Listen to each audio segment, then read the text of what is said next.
It is important, though, that your hunting partners be more compassionate than Rex Sweeney, in which case the hauler works like a charm.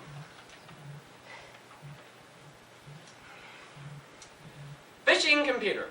I have been working on a portable computer programmed to analyze fishing conditions, make recommendations on the most effective bait or lure to use, identify species, keep track of the number of fish caught, and weigh and measure them. I programmed this information on my own vast knowledge of fishing. In effect, it will be just as if the fisherman had me by his side, offering expert advice. As soon as I can figure out why it keeps telling outrageous lies and reminiscing about the old days, I'll get it patented. Thumb protector. Every outdoorsman knows the damage their thumbs endure during an extended camping trip. The thumb protector is a hard plastic sleeve that fits over the thumb, enabling you to stir your cup of camp coffee in complete comfort and safety.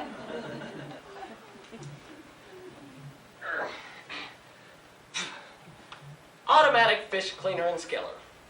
There are many devices out on the market to help assist in cleaning and skelling of fish, but none so totally automatic as mine. Imagine, there you are in camp, cool drink in hand, while the automatic fish cleaner and skeller takes care of the day's catch. With proper adjustments, the only sound during the cleaning and skelling process is a rhythmic humming.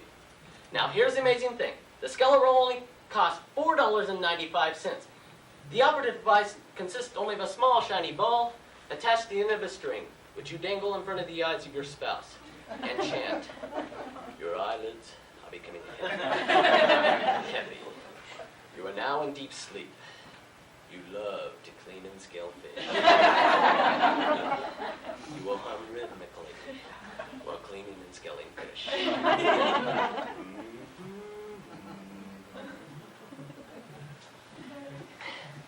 Canary in a cage. This is a safety device to be employed in any tent or cabin occupied by more than 2 hunters after the 3rd day of a hunt. When the canary topples from its perch and strikes a bell, the alarm warns hunters that the air has become lethal. The canary can also be used to check individual hunters as they enter the shelter. Merely sweep the canary under the individual, as you would use a Geiger counter in checking radiation levels. If the canary coughs or chokes, the offending individual should be forced to sleep outside. Replacement canaries are available for $29.95. Sleeping bag shucker. Every outdoorsman knows how difficult it is to shuck their companions out of their sleeping bag on cold mornings, particularly when it is their turn to build a fire. The sleeping bag shucker will take care of this difficult chore. It consists of a large inflatable bear, which you blow up and place next to your companion after he's gone to sleep. In the morning, all you have to do is yell, "Bear in the tent!" to shuck your companion out of a sleeping bag.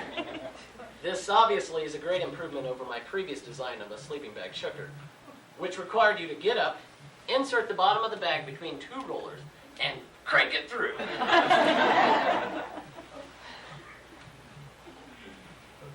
Anti-Pyrrhus fly box. This is a perfect gift for those who most associate with fly fishing pyrrhus.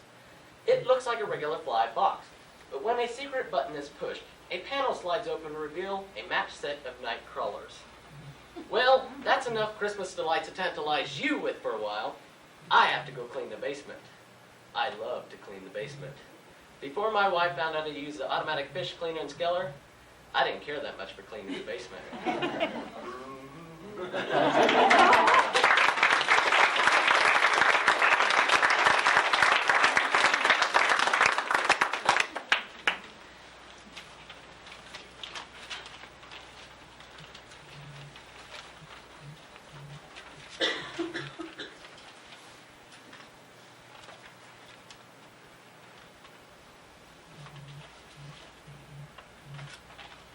Gee, I'm so used to asking somebody if they're ready. You ready?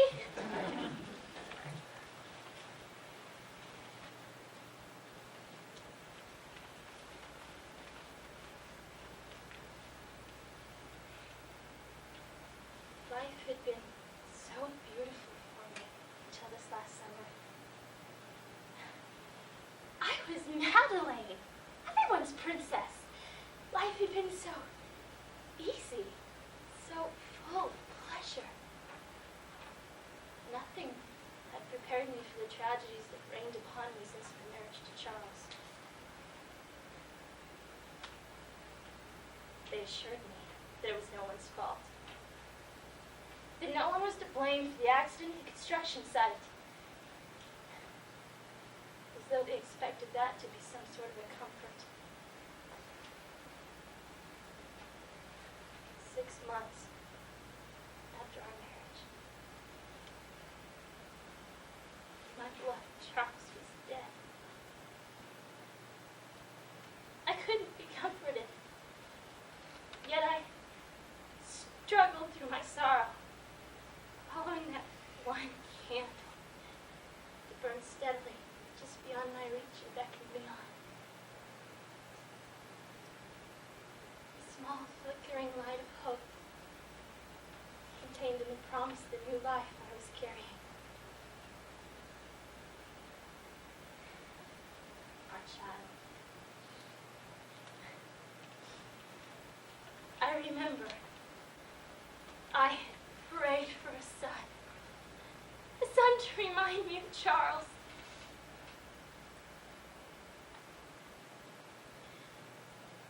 And then I had one.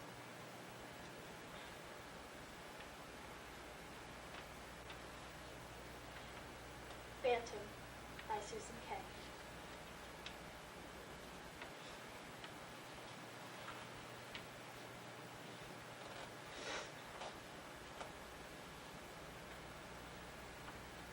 It was a breech birth. And so, right up to the very last moment of innocent ignorance, I remained aware of the midwife's encouragement. Just that now, my dear. Almost there. Your son is almost born.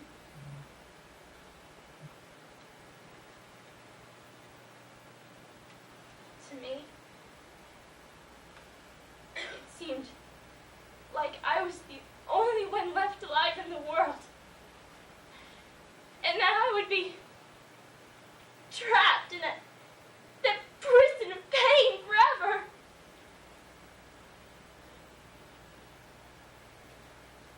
And then there was a great bursting and tearing sensation.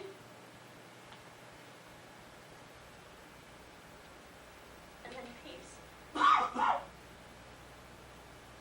silence. The breathless hush of stunned disbelief.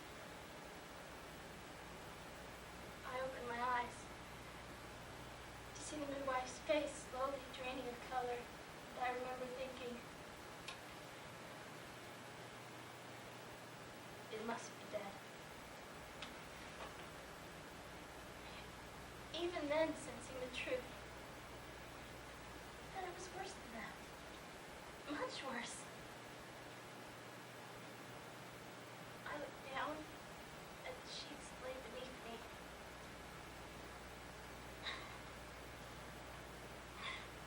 And I saw what the midwife had seen.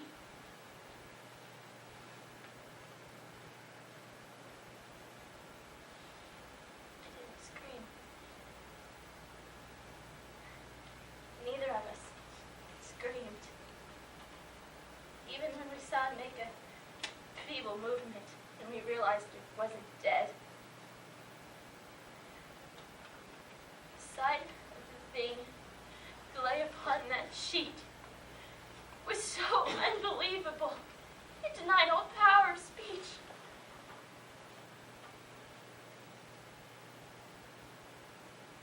The midwife was the first to recover from her paralysis. She leaned forward and cut the cord, the hand shaking so badly she could hardly hold the scissors.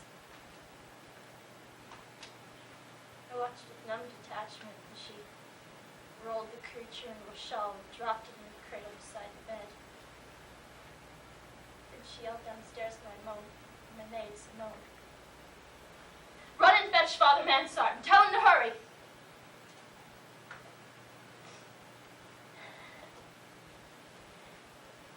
Then she patted my hand. And she told me she'd wait downstairs for the priest.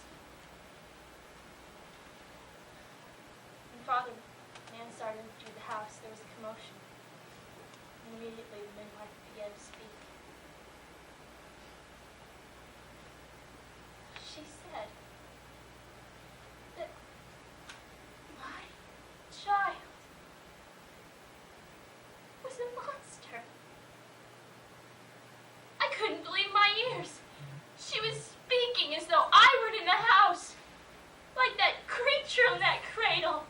I had become some topic of horrified discussion.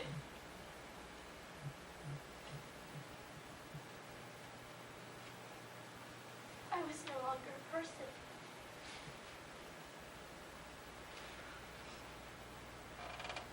Then there was a gentle knock. Father Mansard entered my bedroom. He had a comfortable, well-lifted face. I know he had seen many horrible things throughout the course of his ministry. Nevertheless,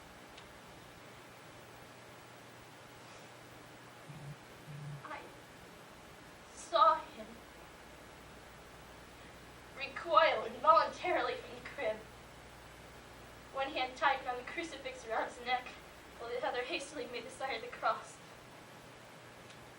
He knelt in prayer for a moment and came to the side of my bed.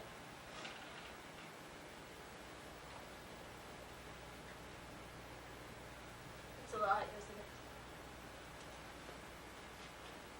He nodded and glanced at me at the cradle.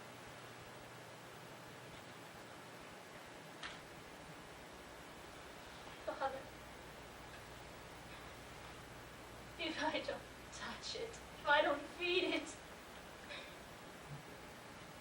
the church is quite clear on such issues, Madeleine. What you are suggesting is murder. But surely in this case it would be a kindness. It would be a sin, a mortal sin. I urge you to push all such thoughts of wickedness from your mind. You must nourish and care for this child as you would any other.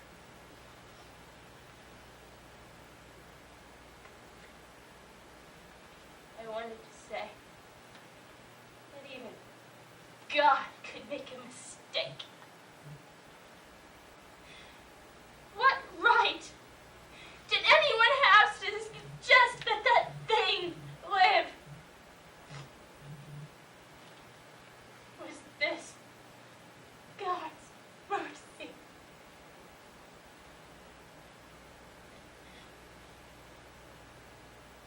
And the priest leaned forward and collected the bundle, and placed him in my arms with determination.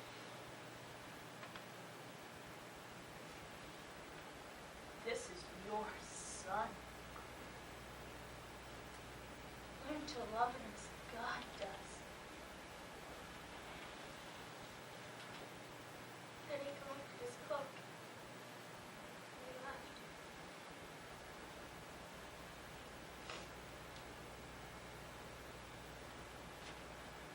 I was alone with the monster that Charles and I had created out of love.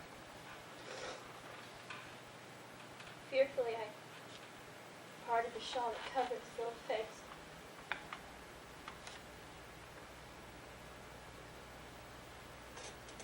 I had seen deformities before, but nothing like this.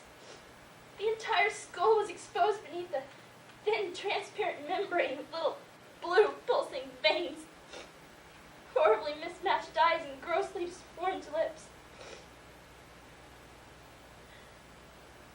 A horrible, gaping hole where his nose should have been.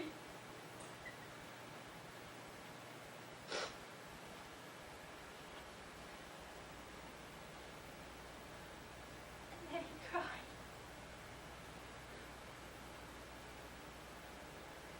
I had no words to describe the first sound of his voice, the extraordinary response it evoked in me. It was like a strange music that brought tears to my eyes, and an overwhelming urge to hold him close. But the minute his skin touched mine, there was silence. spell was broken.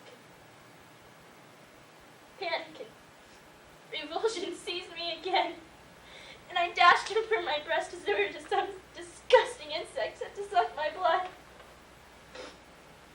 I flung him down. I didn't care where he flailed, and I ran to the farthest corner of the room.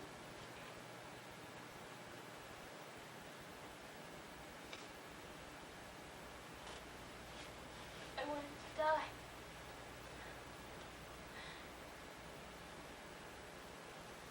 I wanted us both to die.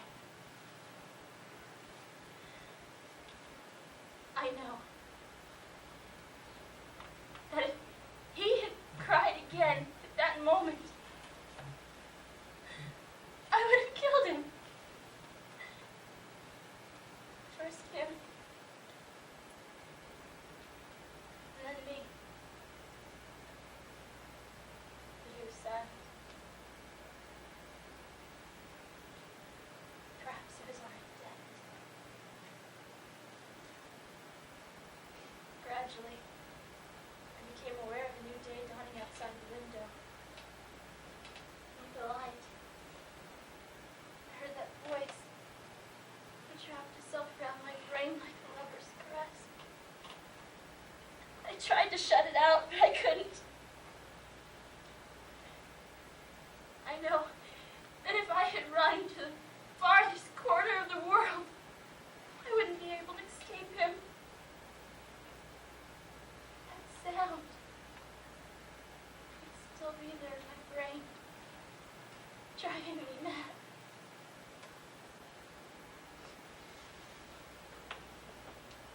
I went over to where he lay upon the floor, covered his hideous little face with a kerchief.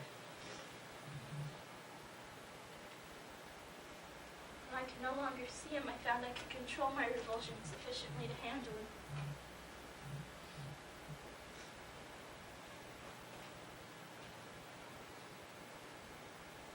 My touch seemed to calm him.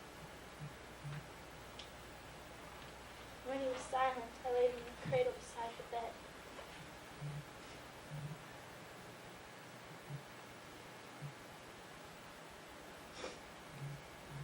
Then,